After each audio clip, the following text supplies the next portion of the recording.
Most people think discipline is about waking up early and drinking green smoothies. They think it's cold showers, to-do lists, and motivational quotes taped to the bathroom mirror.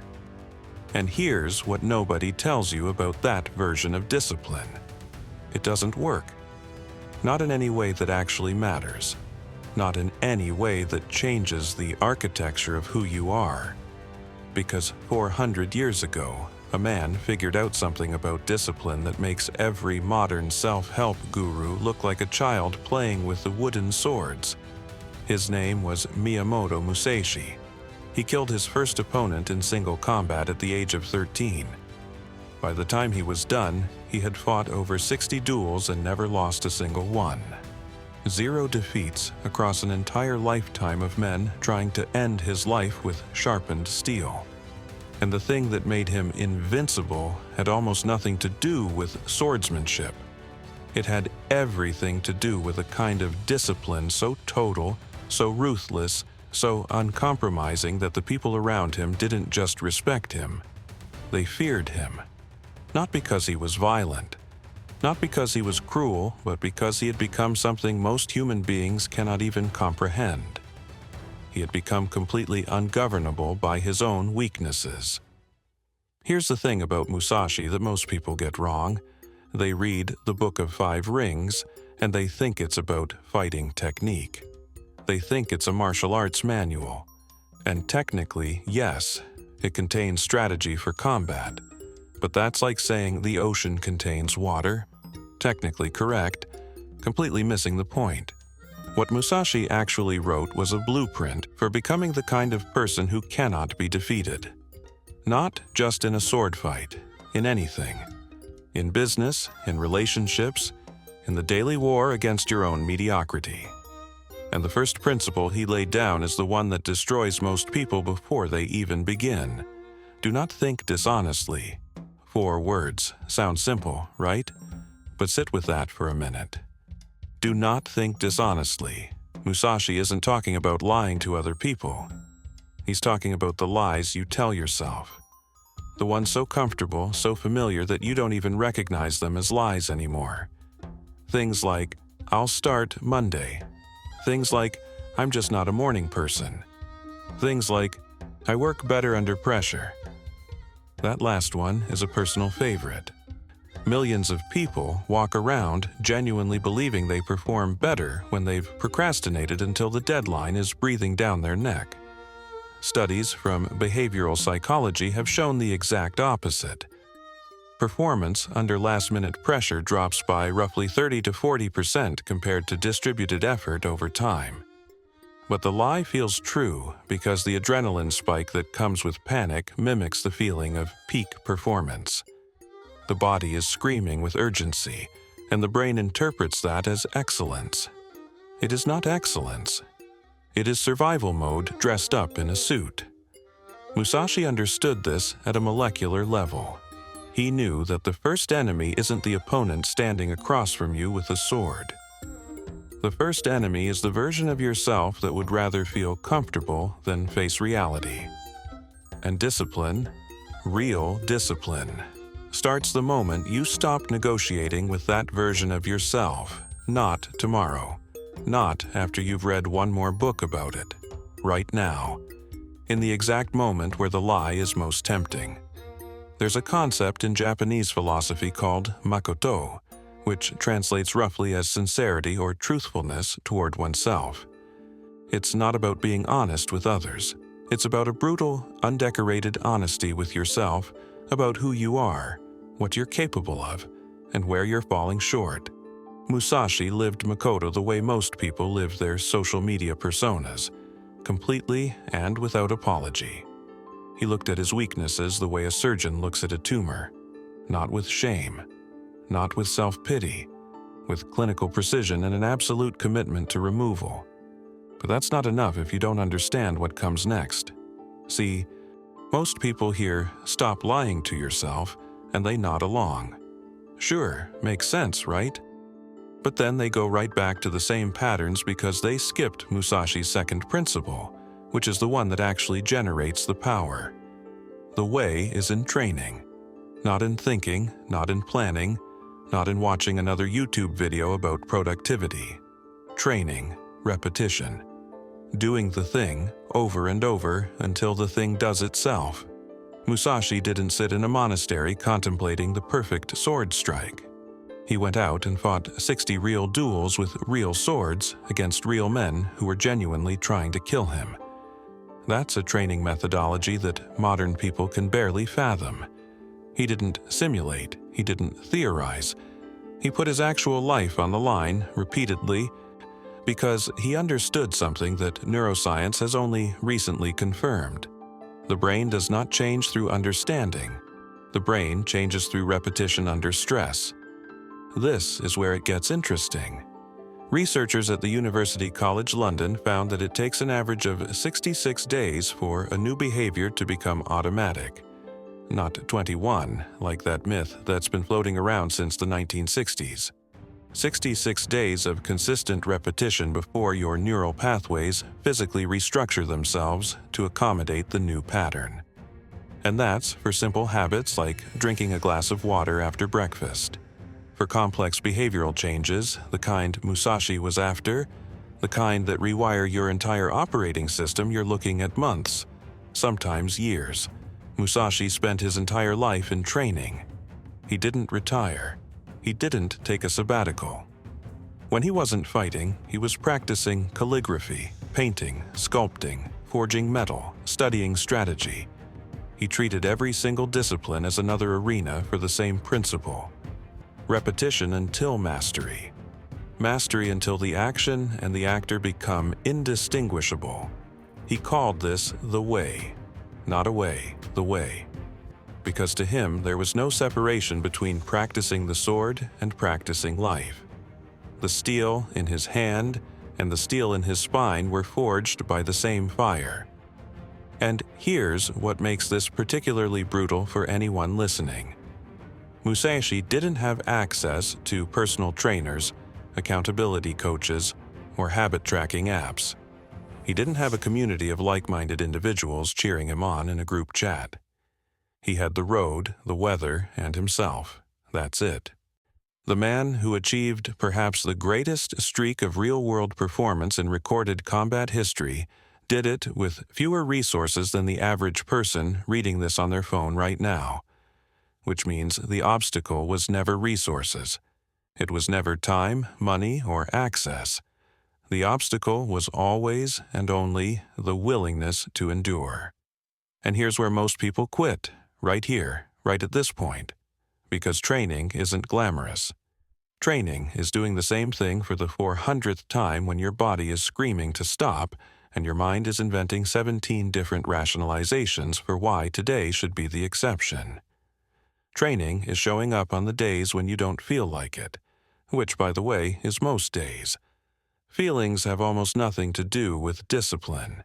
If anything, feelings are the thing discipline exists to override. One thing Musashi understood about training that the modern world has completely forgotten is the concept of deliberate discomfort. He didn't seek comfort and then try to be disciplined within it. He sought discomfort and then built discipline on top of it. He slept outdoors in freezing weather. He went without food for extended periods. He walked barefoot across terrain that would make most people wince. And he didn't do any of this to punish himself. He did it because comfort is the soil where weakness grows. Every time the body learns that discomfort is survivable, the threshold for what feels difficult shifts upward. What was once unbearable becomes merely uncomfortable.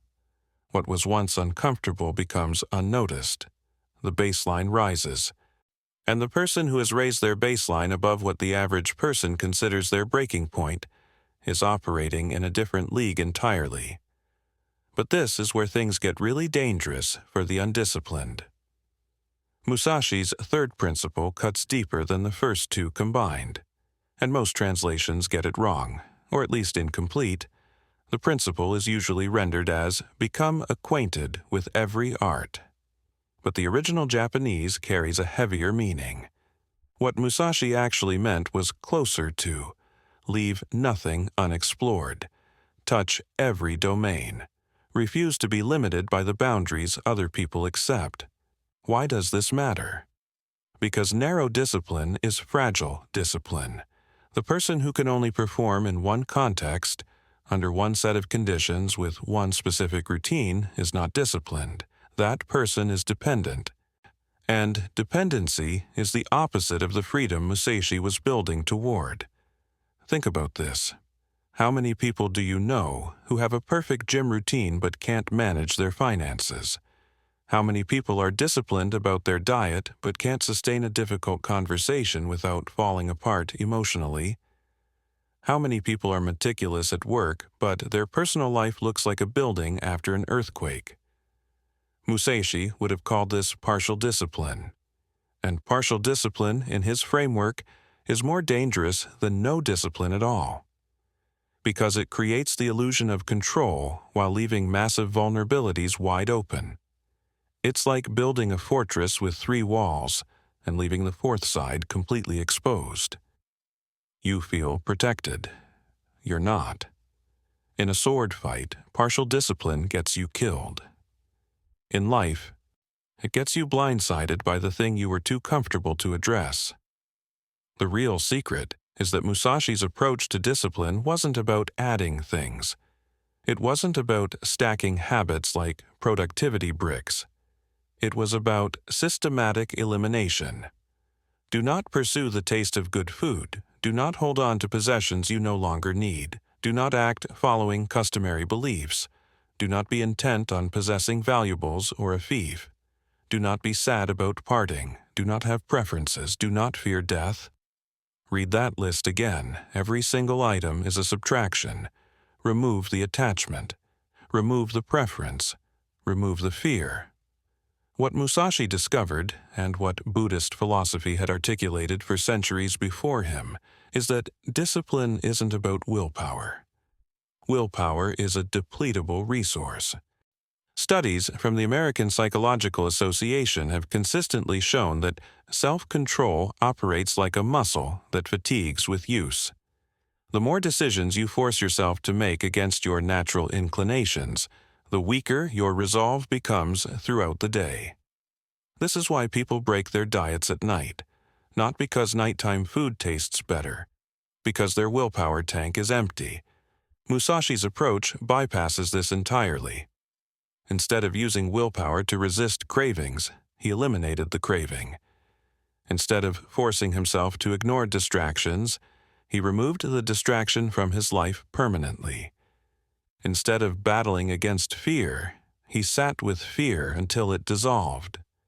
This is a fundamentally different operating system, one that doesn't deplete, one that actually gets stronger with time. Because every attachment you remove gives you back the energy that was being wasted on maintaining it. Pretty clever, right? But it goes deeper than that. Here's the thing about attachment that most people don't understand. Every attachment is a leash. Your attachment to comfort is a leash that keeps you from doing hard things. Your attachment to approval is a leash that keeps you from speaking truth. Your attachment to certainty is a leash that keeps you from taking risks. And Musashi's entire philosophy can be reduced to a single project. Cut every leash. Become unleashable. Become so free of external dependencies that nothing in the world has leverage over you. Think about how the average person moves through the world. They need their morning coffee to function. They need validation from their social circle to feel worthy. They need their routine undisturbed to feel in control. They need their weekend to look forward to in order to survive their week. Each one of those needs is a string.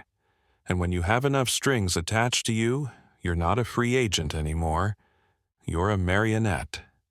And the world is pulling the strings. Musashi cut every string until he was standing on his own. No puppet master, no safety net. Just a man, his sword, and the road beneath his feet.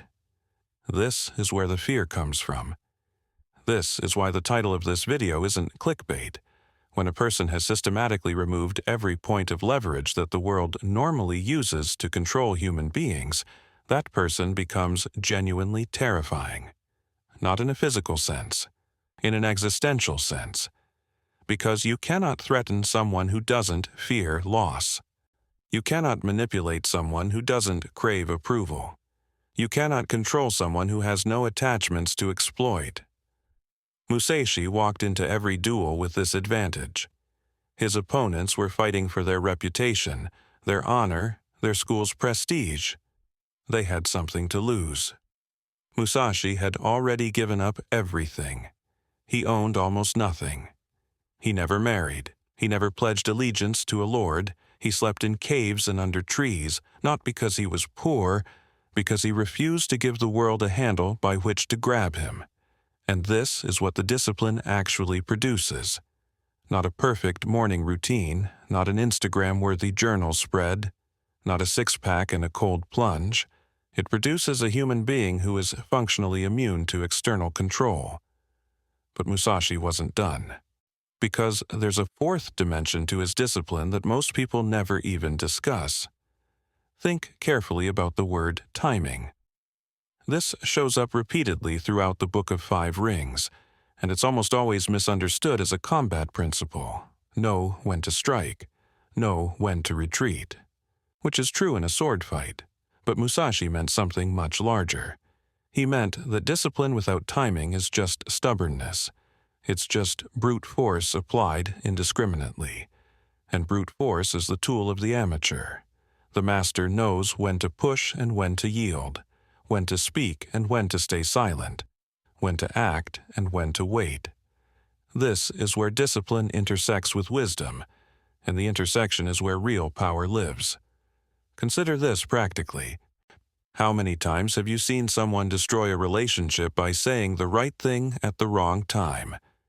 The feedback was accurate. The timing was catastrophic. Or, how many people have you watched burn out because they went all in on something before the conditions were right? The effort was genuine. The timing was disastrous.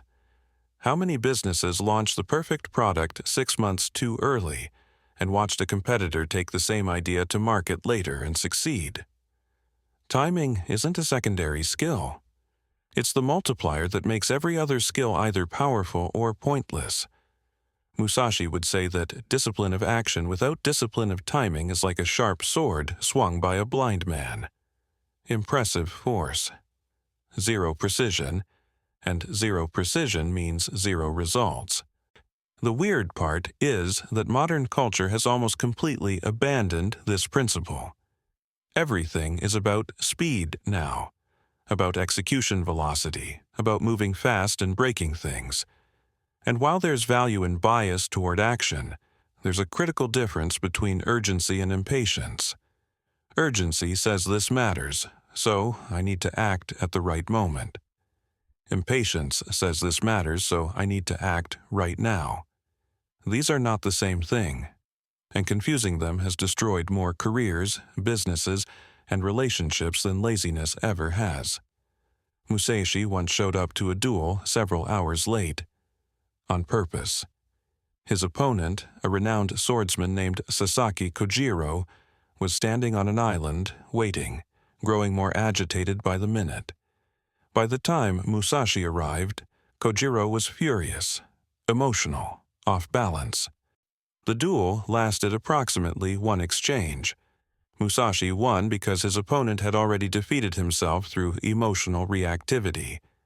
That's not a sword technique.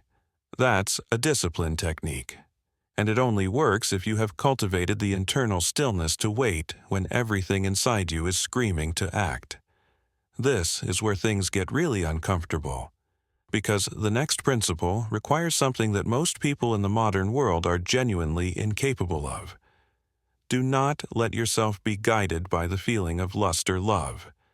Now, before anyone interprets this as Musashi saying you should be a cold, emotionless robot, understand the context. Musashi isn't saying feelings are bad. He's saying feelings are unreliable navigational instruments, they're weather, and you don't change your destination because of weather. You might adjust your route. You might slow down. You might pull over temporarily, but you do not let a passing storm determine where you're going. This is the thing about emotions that Musashi figured out centuries before cognitive behavioral therapy formalized it. Emotions are information, not instructions. Feeling angry doesn't mean you should act on anger. Feeling afraid doesn't mean the thing you fear is actually dangerous. Feeling motivated doesn't mean the action is wise. And, critically, not feeling motivated doesn't mean you should stop. The disciplined person uses emotions the way a sailor uses wind. You pay attention to it. You factor it into your calculations. But the wind doesn't choose your destination. You do. Somewhere around 80% of the decisions people make on a daily basis are emotionally driven. Research from neuroscientist Antonio Damasio has demonstrated that emotions are deeply embedded in the decision-making process, so much so that people with damage to the emotional centers of their brain can't make decisions at all. So, emotions aren't the enemy. Emotional slavery is the enemy. The difference is whether you use them or they use you. Musashi's entire life was a demonstration of this principle. He felt fear, he felt loneliness. He felt the cold of sleeping outdoors and the hunger of eating sparingly. He felt all of it. He just refused to let any of it steer. That's not suppression. Suppression is pretending the feeling doesn't exist. What Musashi practiced was acknowledgement without obedience. The feeling exists. Noted. Now, what was the plan? There's a reason this distinction matters so much. Modern psychology has a name for the opposite of what Musashi practiced. It's called emotional fusion, and it means treating every feeling as if it were a fact. I feel anxious. Therefore, something bad is about to happen. I feel unworthy, therefore I am unworthy. I feel incapable, therefore this task is impossible. Emotional fusion is the default mode for most human beings, and it turns feelings into prison bars. Musashi's approach, which modern acceptance and commitment therapy has independently arrived at, is emotional diffusion. The feeling exists. It is real. And it is not you. It is something passing through you, like wind through an open window. You notice it. You don't become it. But this leads to the part that most people aren't ready for, because everything up to this point sounds hard, but achievable. Eliminate dishonest thinking. Train relentlessly. Broaden your competence, remove attachments, master timing, govern your emotions. Check, check, check. Sounds like a to-do list for becoming unstoppable. And it is, except for the final piece, the piece that turns discipline from a tool into a philosophy, from a practice into an identity. Do not fear death. This is where Musashi separates from every productivity guru, every motivational speaker, every self-help author who has ever lived. Because they're all selling a better life. Musashi isn't selling anything. He's describing what happens when you've eliminated every illusion, including the ultimate illusion, the illusion that you can avoid death by being careful enough. Here's the thing about the fear of death. It doesn't just make you afraid of dying, it makes you afraid of living. It makes you afraid of failure. Because failure feels like a small death. It makes you afraid of rejection, because rejection feels like a social death. It makes you afraid of change, because change requires the death of who you currently are. Every fear you have, if you trace it back far enough, connects to this root fear, the fear of non-existence, the fear of ending. The samurai had a term for this practice. They called it death meditation. Every morning, a warrior would sit and vividly imagine his own death. Not once, not as a one-time exercise, every single morning. Sword through the chest, arrow through the throat. Drowning, burning, every possible way to die, visualized in complete detail. The purpose wasn't morbidity. The purpose was inoculation. By dying 1,000 deaths in the mind, the actual prospect of death loses its paralyzing grip. The warrior who has already died in his imagination every morning walks through the world with a lightness that others cannot understand. because the worst thing that can happen has already happened. In his mind, he's already gone. Everything from this point forward is borrowed time, and borrowed time is the freest kind there is. And Musashi's response to this fear was not philosophical hand-waving. It was not think positive or focus on the present moment. His response was to walk directly into the mouth of death, over and over and over, until death lost its ability to control him. 60 duels, real swords, real opponents, real possibility of dying in the next 30 seconds. He didn't overcome the fear of death through meditation alone. He overcame it through exposure. This is exposure therapy at its most extreme, and it reveals a universal principle about fear that applies to everyone, regardless of whether they'll ever hold a sword. The only way past fear is through it. Not around it, not over it, through it. And the more times you walk through it, the smaller it becomes. Not because the threat changes, but because you change. The person who has faced their deepest fear and survived is a fundamentally different creature than the person who has spent their life avoiding it. That person moves differently, speaks differently, decides differently. They have a quality that other people can sense but not name, a kind of gravitational weight that comes from having touched something real and come back. This is what Musashi means by discipline. Not the discipline of habits and routines and morning protocols. The discipline of facing reality without flinching. The discipline of removing every buffer, every safety net, every comfortable lie that stands between you and the raw truth of existence. The discipline of looking at what you are, what the world is and what death is, and choosing to move forward anyway, not with false courage, not with suppressed terror, with genuine acceptance. And the result of that discipline is not what most people expect. It's not anger, it's not hardness. It's not the stoic mask that modern culture often confuses with strength. Musashi, in his final years, became one of the most accomplished artists of his generation. His ink paintings are considered national treasures. His calligraphy is studied to this day. The man who killed over 60 opponents with a sword spent his final chapter creating beauty, because discipline, taken to its ultimate conclusion, doesn't make you rigid. It makes you free, free from fear, free from attachment, free from the need to perform strength because you have become strength. There's a famous painting by Musashi, a shrike perched on a bare branch. Just a few strokes of ink on paper.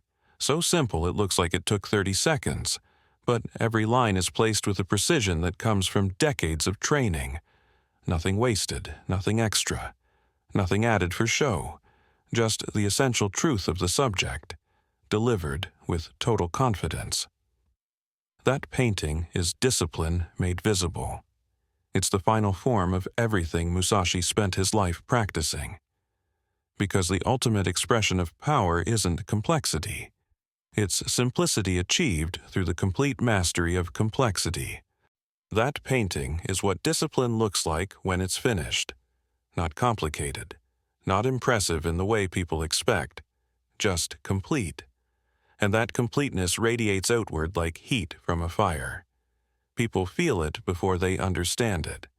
They sense the absence of weakness the way you sense the absence of noise in a quiet room. It's not what's there that strikes you, it's what's missing. The fidgeting, the hesitation, the constant low-level anxiety that hums beneath the surface of most human interaction. In the disciplined person, all of that is gone. And what remains is something ancient and unmistakable. Presence. The question Musashi would ask you isn't whether you want to be disciplined. Everyone wants to be disciplined the same way everyone wants to be fit. The question is whether you're willing to pay the actual price. Not the Instagram price, not the 30-day challenge price. The real price, which is the systematic dismantling of every comfort, every excuse, every story you tell yourself about why your current limitations are permanent. That price is why most people will watch this video, feel inspired for 45 minutes and change absolutely nothing. Not because they're weak, not because they lack information, but because the first principle, do not think dishonestly, requires them to admit something they'd rather not admit, that the gap between where they are and where they want to be isn't a knowledge gap, it's a courage gap, and no video, no book, no guru can close that gap for you. Only action can. Only the decision, made in the quiet of your own mind with no audience and no applause, has to stop negotiating with your own comfort and start walking the way. Musashi never wrote for the masses. The Book of Five Rings was written for one student. One person he believed was ready to hear the truth without flinching. The question is whether that person is you. Whether you're willing to stop treating discipline as a tool for productivity and start treating it as what Musashi intended it to be. A path to becoming something so complete, so stripped of weakness, so aligned with reality, that the world has no choice but to move around you instead of through you. Because that's what happens when you achieve real discipline. You don't chase results. Results orbit around you. You don't demand respect. Respect becomes the natural byproduct of your presence. You don't try to be feared. But people who still carry their attachments, their illusions, their comfortable lies, will look at you and feel something they can't quite name. Something that makes them uncomfortable.